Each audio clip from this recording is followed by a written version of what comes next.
can tell you once again, hallelujah, I'm on my way to be the best. Hello, everybody, and welcome to the Spoiler Warning Podcast. This is review number 774 with a review of Cuckoo. I'm Christopher Schnese. And I'm Stephen Miller. And if you're joining us for the first time, the Spoiler Warning Podcast is a weekly film review program. Each week in the show, we're going to dive in, debate, discuss, and argue over the latest films coming to a theater near you. This week, we headed out to the theaters to see a little film called Cuckoo.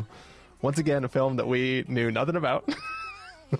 Did we both know nothing about it, or was it just me that knew nothing about it? Because you suggested it last week, and I pretended I knew what you were talking about. I just assumed we were watching this because I knew we weren't going to watch Borderlands. Right. Just like the rest of the world didn't watch Borderlands. So I was like, oh, I guess we'll see this. I am going to be honest. I wasn't even 100% certain of the genre of this film. I know I generally have fun making Steven watch horror films. I just thought this was like a suspense mystery thriller. And it turns out I got some of the some of the categories right for the film. But yeah, I wasn't quite prepared for what I was sitting down to. I think I saw a trailer for this before something quite a while back and just kind of knew of its existence, but didn't really know anything about it and hadn't really heard anything. It just seemed like, no Borderlands, let's do Cuckoo because it's playing at Alamo. So I'm very, very curious to hear what you thought of it, Stephen. Well, I mean, early in the podcast, one of my favorite movies of the year was Birdman. So it only fits to make me do the genre and see all the bird-related movies. That is a pick, by the way, that has not aged well in the cinephile community. That is not Birdman is not a beloved movie. Really? To a lot of people. Yeah, I know. It's kind of a people have turned against it. But hey, I stand by Birdman. I stand by Joker. Come at me. All right. Well, speaking of coming at you, Stephen, should we hop on our bikes and ride off into the trailer? Let's do it. We're going to listen to the trailer for Cuckoo, and then we're going to come back and give everyone a review. Mom, I really want to go home. You're getting back. How was your journey? Very pleasant, thank you. Good. Gretchen, come say hi. What's up? I'm your neighbor. Haven't heard about you. Why would you have heard about me?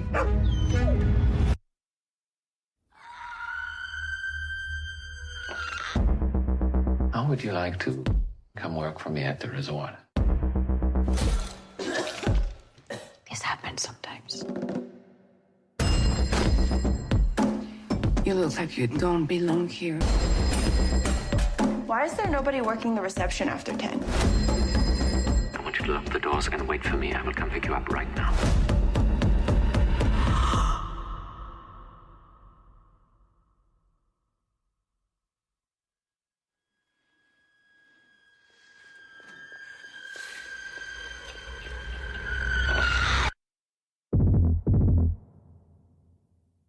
If I were you, I wouldn't want to get hurt even more. Why did you bring us here? Your family belongs here. That's a fucking weird way to put it. You told the police that you were chased by a woman. I think I'm crazy.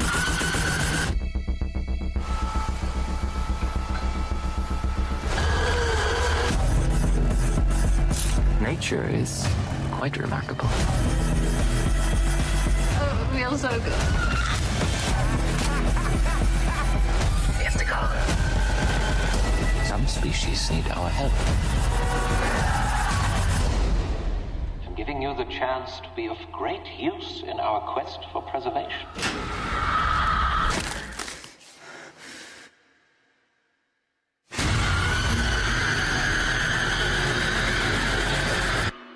Consider yourself lucky.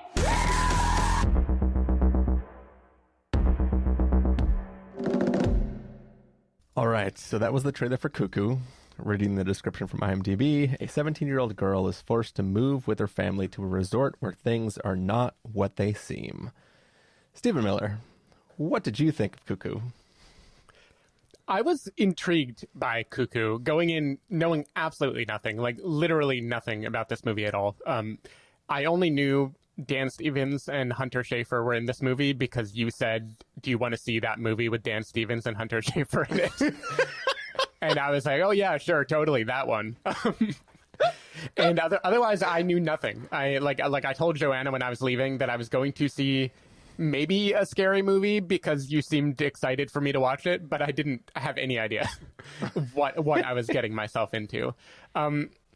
Yeah, this is a weird movie, and I can't decide if I'm saying that as a criticism or a compliment or a neutral term.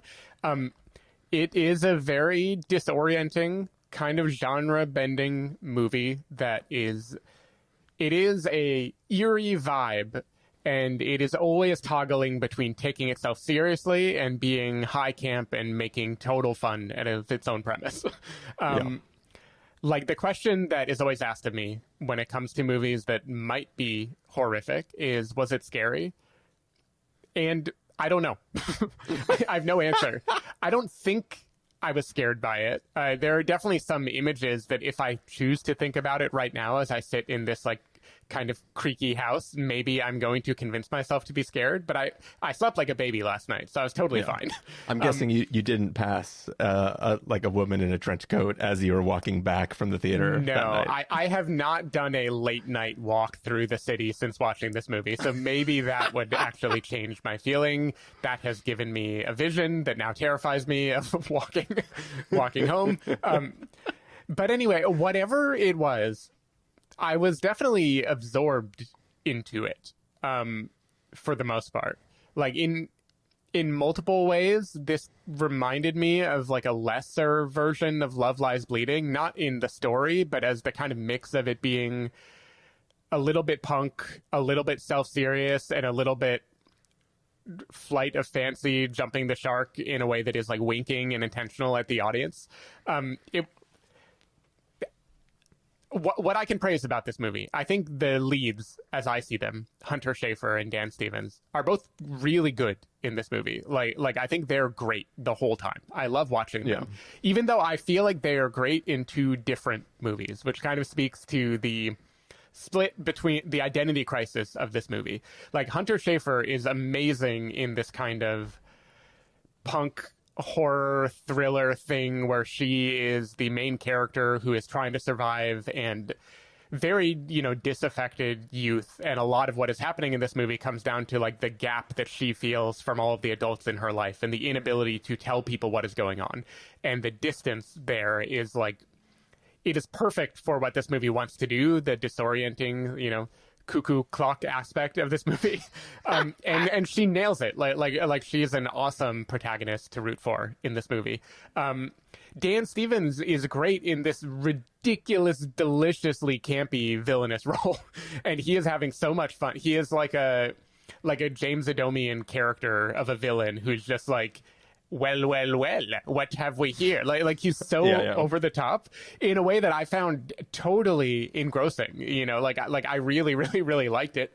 I don't know necessarily that those two movies are supposed to be the same movie or not, but I really enjoyed both of them.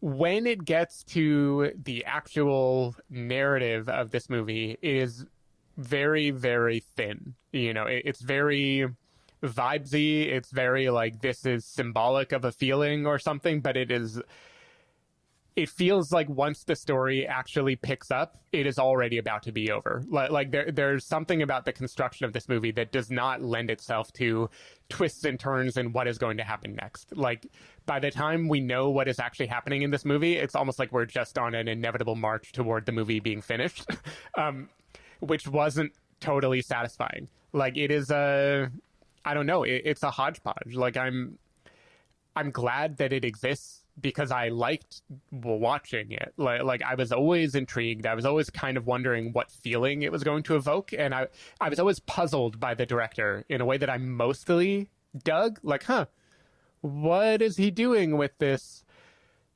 time loopy stuff? What is he doing with this camera shake? What is he going for? Are we ever going to learn about, this mother character? Are we ever like there are things that I was intrigued by. Yeah. And it seems like this guy must just like making sort of elliptical movies that are ambiguous and don't necessarily resolve a lot of things. I don't know. I don't know how I feel about it. I'm glad that I watched it. I don't think it's a great movie. I think it has two great performances, and I don't know that the movie knows what it wants to be. Chris, what did you think about Cuckoo?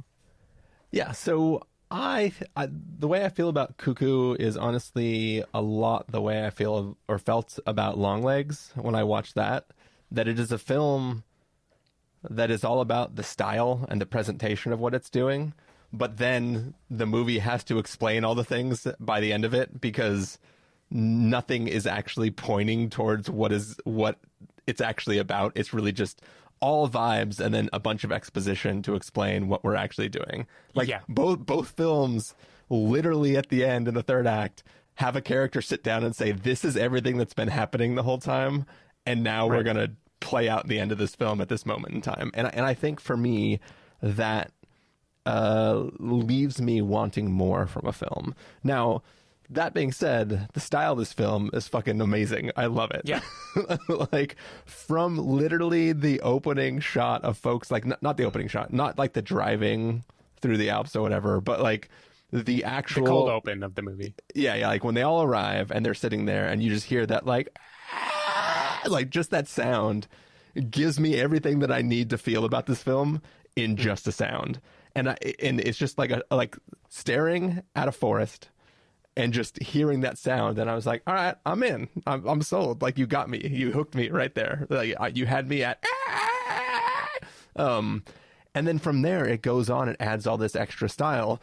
I love the idea of this, like, you know, disaffected youth that is just living inside headphones all the time, and how that, like, makes her exactly suited to be able to experience what's going on without fully experiencing what's going on. And like that is like a really cool and interesting idea. The visuals of the thing that is happening, like as you kind of already does mentioned. The trailer reveal it? Like I avoided saying anything because I don't know what is revealed about this movie and what isn't. The trailer doesn't reveal it. It doesn't even reveal the sort of timey stuff that you kind of hinted at. Yeah, but that's just a style thing. I don't feel bad. Revealing that. I mean, yeah. Well, that's as deep as we'll go there. But it's I really, really like the feeling of it. I also like just the, like, Hunter Schafer is just getting the shit knocked out of her the whole fucking film. And it's like, it's not just a psychological, why will nobody believe me that I'm saying all this stuff? It's just every cut to a new scene, she's more worse for wear than she was in the previous one. And there's scenes where just, like, her face is just mangled and she's just kind of like, why am I still here? Right. And you know, you said that she's great, but almost in a different movie. And I love that she is like the audience surrogate, which is like, this is all fucked up, right? Like, you all see, like, you know, there was that line in the trailer where she's like, that's a weird way to put that, right? And it's like, there is a lot of humor in this film. I mean, Dan Stevens' performance is also funny, but also sinister and kind of weird and creepy. So he's great. I'll get to him in a second. But like Hunter Schafer is bringing us along to what she's experiencing, and I really enjoyed that aspect of it. Dan Stevens is the most evil German doctor weirdo dude that's ever existed, and I love his performance. Like, I've seen him acting in German films, so it's weird that he feels... Yeah, we've seen him do I'm Your Man, so we know that he can speak German fluently. But it's funny to his performance almost feels like a non-German speaker, like, play acting as a German person. It's just very much. It's just so evil German scientist. And I love what's going on there. And even as the story starts to happen, it's so sufficiently creepy that I'm still on board with it. But as soon as, like, everything starts to really go down at the end, and there's a number of different parties who are involved, and I lose track of all their individual motivations, like even Dan Stevens' character, I don't know if we want to do a mini spoiler, but there's a part where like now I don't even know whose side he's Let's on. do a mini spoiler on this Okay. movie just to talk about what it actually does. Yeah, this is definitely one of those films where if you're telling somebody who didn't watch it and isn't going to watch it, they think you're just making shit up as you explain what the film's about. But yeah, so there's just so much going on in this film, and I love the style of it. I'm there for the feeling and the mood. I'm there for what the characters are going through. I'm just not there for the story. It's one of those things where if I was hearing about this on like the lore podcast or something, and it was like a 5-minute little like, oh, there's this one folklore about this thing, blah, blah, blah, blah, blah, I would have been like, oh, that's interesting. That's cool. Can I tell you, just thinking about a lore episode about this made me more scared than watching this movie. But yeah, I mean, like, you know, it's a creepy ass fucking story. It just it just gets a little too silly, not in the good way that the previous parts of the film are. And I kind of just don't really know what the film ultimately is trying to do. And it kind of left me just waiting. And it also, like, we'll talk about it, but it tries to do like the Inception ending. And it really weirded me out. Let's talk about that. We'll get to it in spoilers because I want to know more. Like I think you nailed it basically. Where this is the movie that is all vibes for most of the runtime, and then the third act is like, let me give you all the exposition. And I think the exposition is where retroactively I'm like, that whole fucking story, I don't know what the narrative was about. Like I almost wish this could have been a movie that was just the feeling the whole time and didn't even try to tell me what it was about. Because I think it would have been maybe more effective to just let the audience fill in the blanks for themselves. Like I agree, the style of this movie rules, you know, like that's what I mean by, like, I was always captivated by it because the filmmaking is awesome, you know, the whole way through. Like, not since The Grudge has a noise made me so uncomfortable. Like it really does work, and it works on what seems to be a fairly low budget, or at least like there isn't a whole lot of flair that is needed to make it be creepy, just because of the way it has, you know, latched onto this horrific idea that can just make you unsettled, even when there isn't much happening on screen. Though in spoilers we'll get to, like, there are some obvious things that do happen on screen eventually that take some work. But like, for the most part, it is a vibe that you could literally film this movie just with like a bunch of people in a mountain, right? like it and it pulls it off. But not only the ending exposition, but anywhere along the way, like, there's another character who comes in who starts to help Hunter Schafer for a period of time. And he is also kind of just an exposition machine. And every time we learn more and he explains what he wants to do and they like take actual initiative, I'm kind of out of, like, my understanding of this movie breaks down. Like, I'm still enjoying the style, but I'm never like, oh shit, what are they going to do next? Like, what I like about this movie is Hunter Schafer floating through the world in headphones while creepy shit goes on, and kind of trying to flag to her parents and other people, but only a little bit before she's like, fuck it, I don't care, and puts her headphones back on. Like, that is the version of the movie that I'm really into. And I'm puzzled by why it wanted to explain more, because I just don't think the explanation is worth it. Like, even the movie ends with a like extended sequence in one location where beat to beat all the actions the characters take, I think, are awesome. Like I think the visuals are cool. I like what it does. I like how it ends even, which is why I want to talk to you in spoilers about what you mean by the Inception thing. If you were to just like mute all the dialogue, but the dialogue in it makes the stakes of all of that not feel as cool to me anymore. So it's an odd one. It's definitely a kind of an odd movie. But now, counterfactual for you, when I was looking at information about this movie, I saw that originally, before Dan Stevens was announced, this movie was going to have John Malkovich and Gemma Chan. I assume Gemma Chan was going to be the mother character, and John Malkovich, I'm guessing, was the Dan Stevens character, though I didn't actually see that for sure.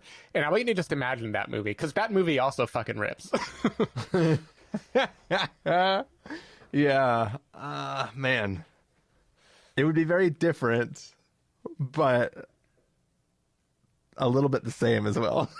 Yeah, I don't know if the Gemma role would be bigger, or maybe if Gemma would play the character who checks into the hotel. I'm not sure. I'm curious, but I feel like John Malkovich in the Dan Stevens role would be a really fun, really fun riff. It would be fun, but I feel like this film really needs Dan Stevens to work with the tone that it is playing with.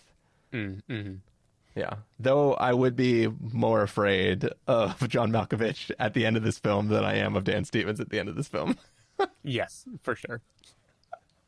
One other point I wanted to make, which seems kind of obvious, but I just want to underline it. Like, I think the sound design in this movie is really interesting and important for what it's doing. Like, not just the creepy noise that you make, but just the disorientation overall. It kind of does it seems weird to call it the Baby Driver thing, but it's the most prominent movie that does it, where like the headphones of the main character are reflected in how muted or not muted the soundtrack.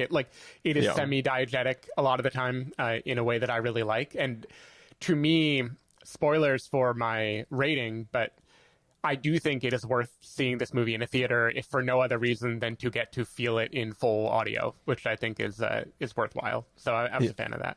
You're just going to sell it as a headphone movie? No, I don't know. I guess it could be a headphone movie, but it's too much of a like fun to see in a crowd paired with good sound design movie. I like headphone movies with good sound design. I want to cry. I don't know if I want to pump my fist in a headphone movie. Gotcha. Yeah, I'm trying to remember which theater. Yeah, I think I was in the main theater at Alamo, and I feel like there were a lot of people, but maybe it wasn't. Nice. I was in a very small theater in Alamo. Like, has Deadpool Wolverine really not, like, this is really exciting for listeners. Hold on. Yeah, row 10, seat 6. Wow. Okay. Yeah. Okay. So yeah, I saw it in the main auditorium, and I'm trying to...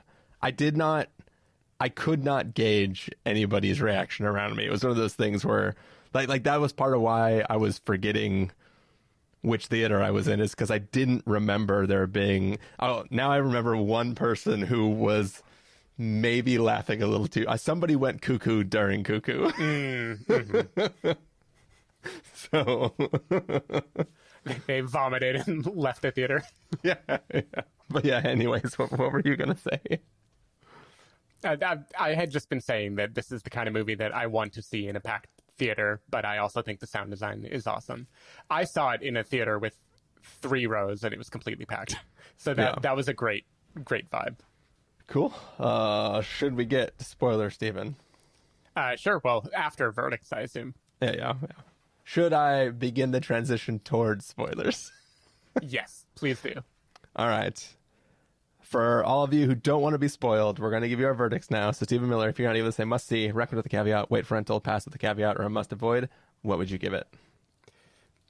I'm giving this a wait for rental with an asterisk, because I actually think you should see it in theaters. I just think, to me, quality-wise, it's kind of the anti-Trap. You know, Trap is such a good idea, but there's no stylistic or formal element that I feel like really wows me. This movie, the style, I think, is awesome, but I think the idea is kind of incoherent.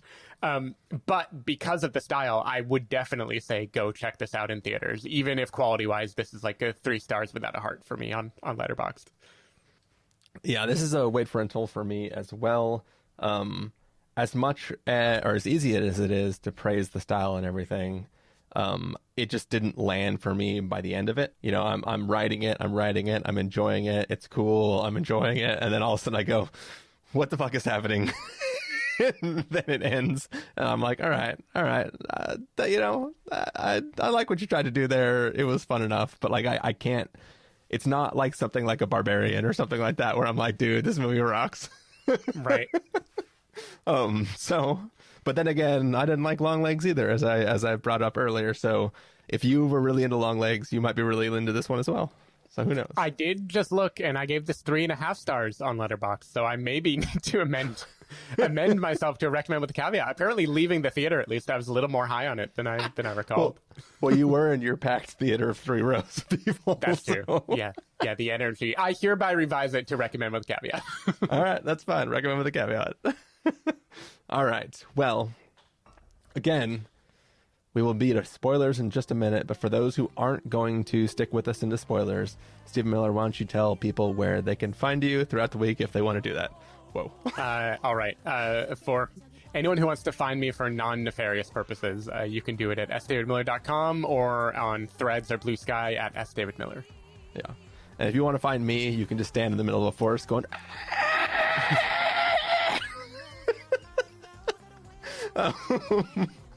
But in reality, you can find me at ChristopherInRealLife.com or Christopher IRL on a number of social platforms. You can find the podcast over at thespoilerwarning.com, where you can get a bunch of the back episodes of the show.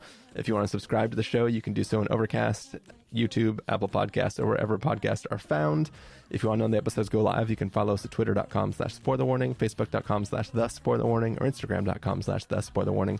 If you want to get a hold of us directly, you can send an email to fans@thespoilerwarning.com, or you can use the contact form on our site. Music for this episode will come from a track selected from artlist.io, so hopefully you're enjoying that. That music is going to fade up, and when it fades out, we're going to be talking spoilers for Cuckoo.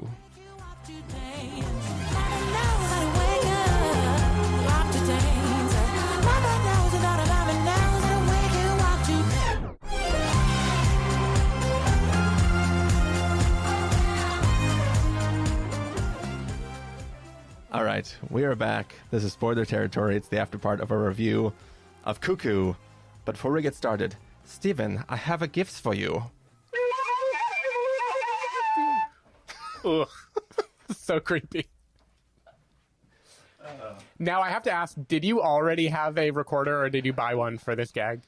This is not a recorder. This is a tin whistle, which is way cooler than a recorder. Okay, I'm sure it's cooler. I can only see it. It is black on a black background in front of a black microphone. So I'm not getting a lot of details of the instrument. Yeah. It's much cooler than a recorder, Stephen. But anyways, sure the sound of that non-recorder is the sound that ushers in our spoiler conversation about a little film called Cuckoo. So, Stephen, should I just start from the very, very end and get my Inception thing out of the way? Yeah, just tell me what you're thinking. Okay. So what I meant by it tries to do the Inception thing right at the end is it ends with a close-up shot on the ear of the little girl, and you expect it to do the little wiggle, but then it cuts to black before you find out if it's going to wiggle. At least that's what I remember. And it feels like it is the top. Does the top fall or does it not fall? Did they kill the cuckoo thing? Or is this a cycle that will be perpetuated forever, right? Is the last part of the species gone or whatever? Did they end the cycle of cuckoos, or is it going to keep going on? And that to me felt like a little, I'd rather see her ear twitch and be like, oh yeah, it's on. You know what I mean? So because this is interesting, because I remember that ending, but I didn't perceive it as a will she or won't she, because she is certainly still one of the cuckoo hominum or whatever, whatever the name is of that, right? So you're saying the ear twitch is specifically because she heard the sound of her mother, or her mother is nearby, and the mother cuckoo being alive would be indicated by the ear twitching?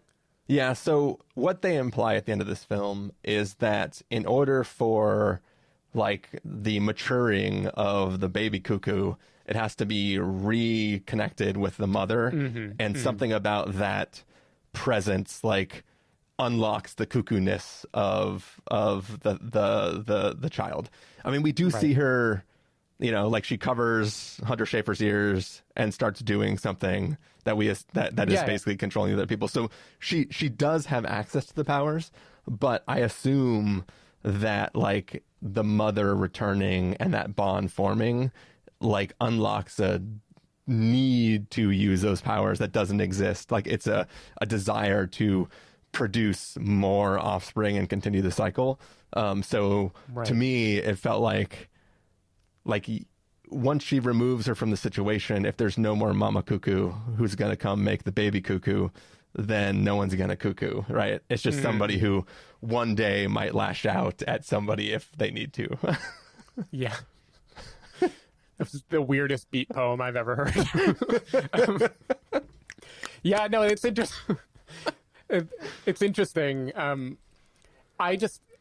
To me, like, what I liked about this movie and what made it feel almost like a Love Lies Bleeding type of ending to me is it's like, look, she is a cuckoo, right? It's two people driving away in a car, one of them with the head laying and the other one's left. Yes, and the other one has shown themselves to be superhuman. Yeah. But, like, she, the younger sister, the cuckoo, we know what she is, right? And Dan Stevens and the ex-police officer both agree on what she is, and Dan wants to protect her, and the police officer wants to kill her because of what she is. And this is, like, two people leaving together, intertwined, and being like, whatever the fuck we are, whatever you're afraid of, we are going to go discover that together, right? Like, we are just going to be what we are, and fuck it. Like it's the ending of, like, yeah, maybe this will end terribly, but we need to give her a chance, you know? And so to me, the will she, won't she, like, wasn't really a thought, because I already imagined, like, yeah, she definitely is this, and I have no idea what her life will be as she grows up. But Hunter Schafer is saying, like, it's better for her to grow up and experience it than not.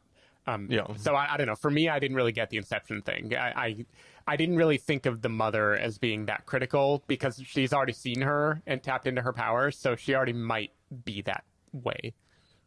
Yeah, but I assume it's more than just seeing. It's like the whatever weird embrace they're gonna share, like doing the weird. Please never do that again. I have to say, in all honesty, recording this over video with Christopher has been more scary to me than watching the movie was. Between the tin whistle and the noises and the face that he just made. All right, so I was baby birding for the listeners at home. Right. All right. So there is a small chance that people were not going to see this film and are now listening to spoilers. So for the sake of me being able to get everything correct in my head, and for the sake of those listeners, let's just explain what the plot of this film is. You go first. All right. So apparently cuckoo birds are this bird that is notorious for leaving its offspring in other species of birds' nests, and I guess returning later to, but basically it produces offspring and doesn't actually take care of them. It just makes other people take care of them. So this film is about a group of scientists / doctors who have discovered a humanoid cuckoo adjacent being who likes to impregnate women in a couple in a way where they might be producing anyways, like say at a resort on a honeymoon or an anniversary or prom, whatever the options are. And these creatures basically impregnate the women in these couples and return when the children are like pre-puberty, they're basically little adolescent children. They theoretically return and I guess turn them into Super Saiyan cuckoo birds. We don't, in the film we're watching, we don't get to see what actually happens. We just see the state before that final stage. But basically, Dan Stevens is an ecologist of sorts who is trying to perpetuate the species of cuckoo humanoid people by luring couples to his resort and getting them pregnant, and then making them return to this remote resort with the children for a romantic. That's the part that's very, very confusing for me. Like how he does it. Well. So my question is, what do either parent remember after these events happen? So, like, do they remember that a strange bird lady walked in and smeared sap all over the knee or whatever of the mom? I don't know if it's sap, Steven. I'm just saying. I'm euphemizing. Kids might be listening to this. But yeah. So the way I understand it is Mama Cuckoo sneaks in when sexy times are about to happen. Or in situations where sexy times could happen. Both people are incapacitated. One by smacking the ears, and the other person just by, I guess, running away scared or something. The impregnation happens. Both people sort of wake up like, oh, shit, what happened? I don't know. Man, we must have had sexy time last night. Oh, my God, you're preggers? And then they just go about their life. The thing I don't understand is, let's say you were a happy couple. You went to a resort. You got knocked up, produced a child, and you were like, hey, hon, it's anniversary time. Let's go to the resort again. Also, let's not get a babysitter. Let's take our child with us to the resort. Right. So I feel like someone has to be in on something, right? Like somebody has to be participating in this in a way that was not quite clear to me. And I know somebody is screaming, you idiot. It was clear as text in the film. This is everybody was in on it except for Hunter Schafer. Like, I mean, is it all employees who are the ones who get sucked into this web? Is it all people who have some relationship with Dan Stevens beyond just like being guests at a resort that have it happen? It can't be, because the police, the ex-police officer guy was like, he knows the weird stuff happened, but he doesn't know why the weird stuff happened, right? He's trying to take them down because he thinks something crazy is going on. Well, this is what I don't get, is the ex-police guy, he witnessed, like Dan Stevens says, he has gotten to witness 3 egg-laying ceremonies or egg-fertilizing ceremonies, which means he was there when his wife got cuckooed. But why does he remember it? Or was he not, like, was his head not clapped the way other people's were? So it seems like he either came to or snapped out of it, saw what was happening, chased the thing off, and then tried to hunt it down. And by the time he got back, his wife had choked on her own vomit. And that sent him in this like Bigfoot chase. And everybody else is like, what are you talking about? I do not know why the bird lady was here. So you're saying he would rather hunt her than shave her? Oh, God. I'm sorry. How long have you been holding on to that one? 3 seconds. You know I don't have that kind of self-control. Oh, man. I know. Yep. All right. I don't know how to continue. This will be proof of whether or not Christopher edits these episodes. Is if you just heard that joke. I can't cut gold like that. Yeah, it's true. You would need diamond scissors to do it. But anyways, yes. Weird ass story in this film, but it's yeah. Yeah, well, like the reason I ask, and again, this just also speaks to the style of the film, where Hunter Schafer feels disconnected from every adult, like everyone is a little ominous, is her father, like maybe I just have like a bias against German actors in general. Her father seems ominous, you know, in this movie. And like I get we're seeing him through her eyes, so he's like a person who she can't connect to, right? But he seems, if not in on it, he, like, it almost read to me like he wanted his new wife to be impregnated by a cuckoo for some reason, and he like insisted on bringing them back here, And that isn't the text of the movie, and I don't have support for it other than the stylistic, like how creepy he is in this whole thing.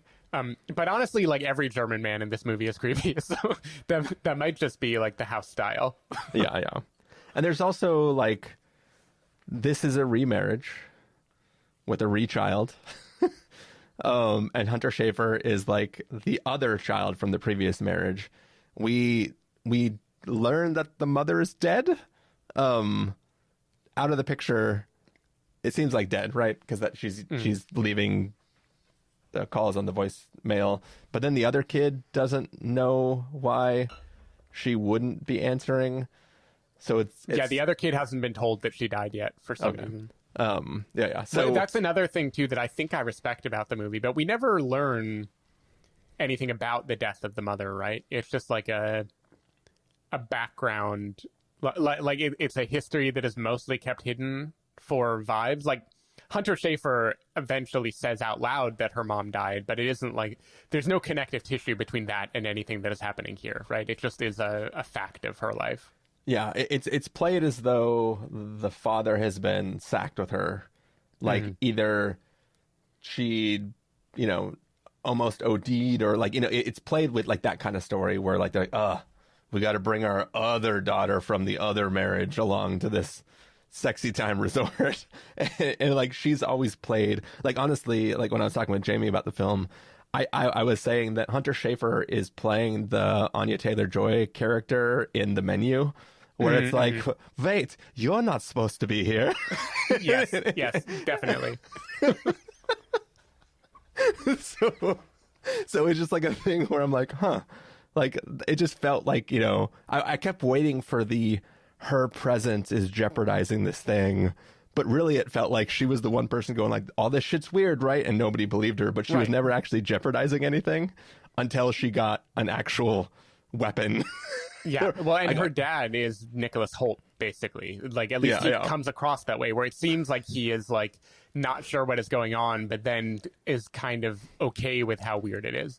And I get that's just, like, the heightened stylistic thing. But, like, when she says, this is really weird, like, why is no one else seeing this? The movie doesn't want to have an answer for that, right? Like I don't know if they just don't notice because they're too polite, and this is like the emperor has no clothes, and like it takes an outcast to see the fact that everyone is being creepy, but there's something interesting to all of that. Yeah. Well, and I have to assume too that since the father is like a resort magnate, I assume that he is in on it. Because, like, he's like, I could just build all these resorts that make cuckoo babies. Yeah. And, like, this is going to be great. ... profit. Yeah. I mean, it definitely came off that way, right? Because there's the point where, like, they give tea to his wife. And she's like, I don't feel good. And it's like, you can't see what's about to happen to our darling little child. Right.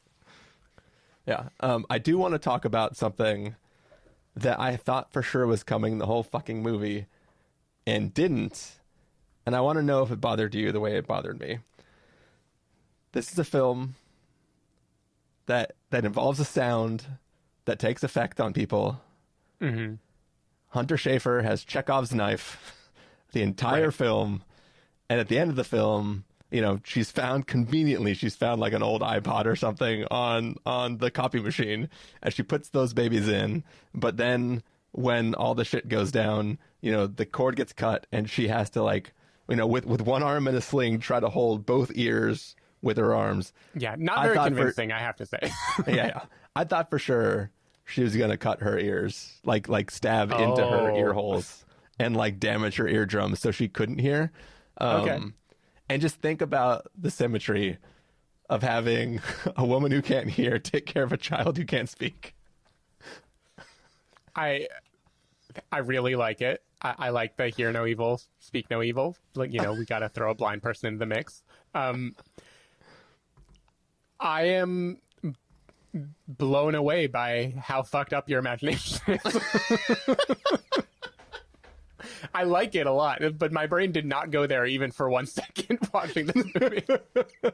Also, the other obvious use of the knife. So at the end of this film, Hunter Schafer stabs the cuckoo bird in the neck, right? But it's the way you would stab any killer in the neck, which is kind of in the side of the neck. Right. It's a cuckoo bird who's emanating the sound from a little beating thing in the neck, like in the throat. Why would Hunter not stab through the vocal cords or the larynx or the spharynx or whatever the Good bird question. version's But called? don't we all make sound by emanating through a little vibrating thing in our neck? Yeah, Is that unique to the cuckoo bird? I mean, cuckoo birds have a different muscle thingy-majigger. I don't know. I'm not a birdologist. No, certainly not. And that is what they're called. Yeah. I'm going to just say ornithologist and hope no one corrects me because maybe that's a bone doctor. That's the exact process that went through my head. We are on the same wavelength.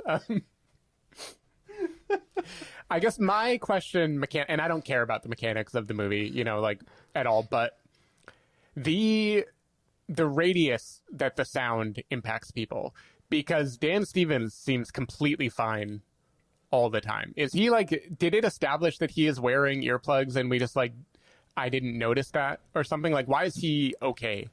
So he doesn't go out after 10. That's established. And also, whenever he's interacting in a space where the thing also is, he's wearing the big cans, right? He's got those headphones on with the mic so that he can talk to other people, even though that mic would also pick up the sound and pipe that in as well, I would assume. But maybe he's got a push to talk button. Yeah. Well, and also maybe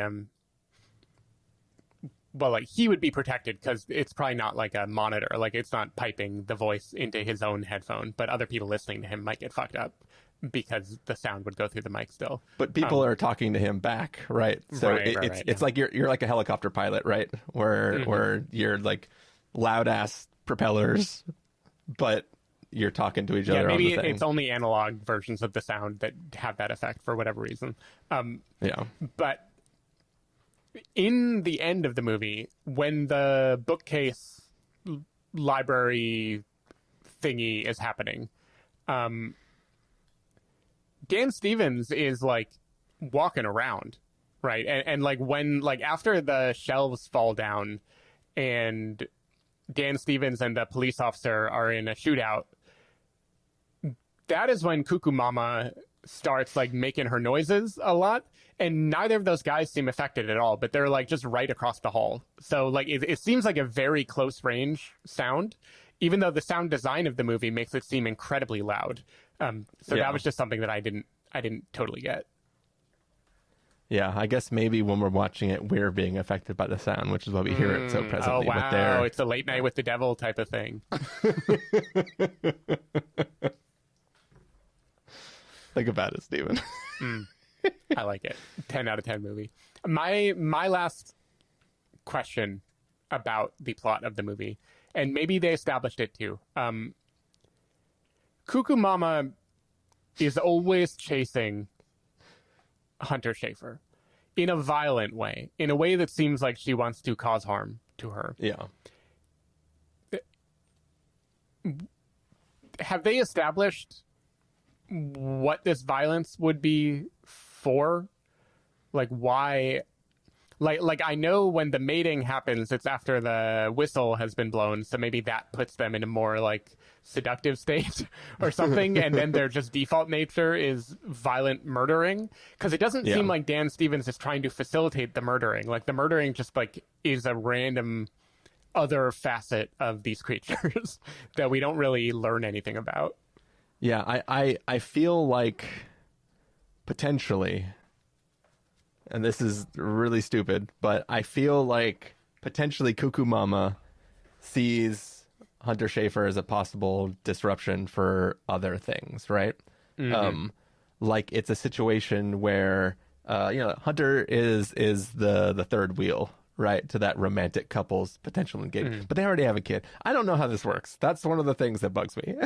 Because it definitely seems like if it's a couple who could copulate, then Cuckoo got to get in there and lay her seed, right? But if it's just a random stranger, Yeah. fuck that stranger. Yeah, Kill him. cock blocks have to go. Yeah. Or what if she wasn't?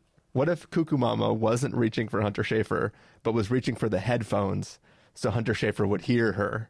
Oh. Huh? And she really And- wants to talk to her. Yeah. Well, not talk to her. She wants to, put her hand inside her. But think about it. The two times that the violence was happening was first headphones. Maybe it wasn't violent. Maybe it was just, hey, listen to me. You gotta be cuckoo for Cocoa Pops. And then the second time they were driving in a car with loud music playing, and it was, no, you still can't hear me. So she just wants to be heard. Yeah. That makes sense. Also, there is toward the end of the movie, there's a moment when the kind of like teenage Cuckoo, Cuckoo sister, Cuckoo teen comes and at least starts Cuckooth grade. Yeah. She at least starts to do the egg fertilizing ritual on Hunter Schafer. And it even gets to the point where Dan Stevens wants to turn Hunter to make sure that she doesn't choke on her own vomit. But did the mating ritual not complete, I guess? It definitely did not complete because, and this is another thing that seems weird, is the sound makes you violently rub your legs, but it seems like that's just to get your pants off.